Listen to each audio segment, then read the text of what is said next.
ঈদকে কেন্দ্র করে পণ্যবাহী জাহাজে ডাকাতি রোধে নৌপথে নিরাপত্তা জোরদার করেছে কোস্টগার্ড। চাঁদপুরের মোহনায় আছেন সহকর্মী মাসুদুর রহমান, সরাসরি যাচ্ছে তার কাছে।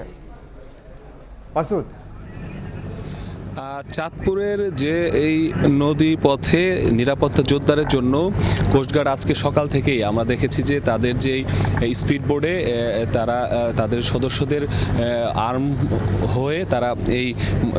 নদীপথে তারা তাদের কার্যক্রম পরিচালনা করছে এবং যে পণ্যবাহী জাহাজগুলো রয়েছে লাইটার বাণিজ্যিক জাহাজ, এই জাহাজগুলোতে তারা অভিযান পরিচালনা করেছে এবং তাদের কাগজপত্র ঠিক আছে কিনা এবং একটি নির্দেশনা দেয়া ছিল 11 ফেব্রুয়ারি থেকে যে পণ্যবাহী জাহাজ নোঙর যেসব জায়গায় করে সেখানে যাতে তারা অনেক বেশিক্ষণ অপেক্ষা না করে, যে কারণে যেহেতু পণ্যগুলো ঢাকায় পৌঁছবে, চট্টগ্রামে পৌঁছবে এবং সেখান থেকে ঢাকায় যাবে, সে কারণে এই যে তাদের পণ্যগুলো যাতে বিভিন্ন জায়গায় অবস্থান করে কোনো ধরনের কৃত্রিম সংকট তৈরি না হয়, যেহেতু রমজান মাস চলছে, প্রচুর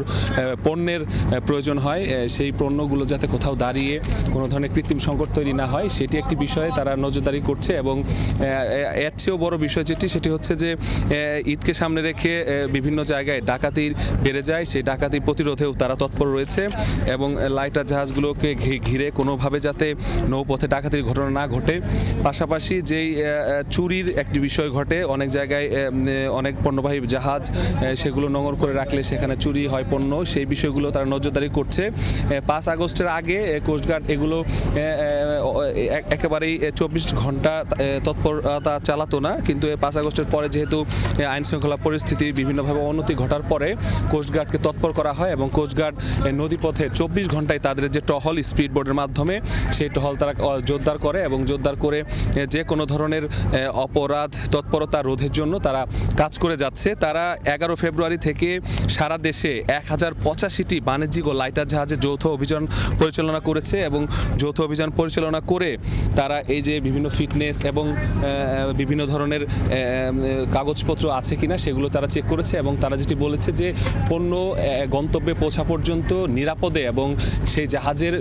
ভালোভাবে যাতে পৌঁছাতে পারে কোনো ধরনের অপতৎপরতা ছাড়াই, সেই বিষয়টি তারা নিশ্চিতের জন্য সার্বক্ষণিক তারা নৌপথে তৎপর আছে। এই ছিল আসলে আমার কাছে চাঁদপুর থেকে কোস্টগার্ডের নিরাপত্তা জোরদারের সর্বশেষ তথ্য। সরাসরি যুক্ত ছিলাম চাঁদপুরে।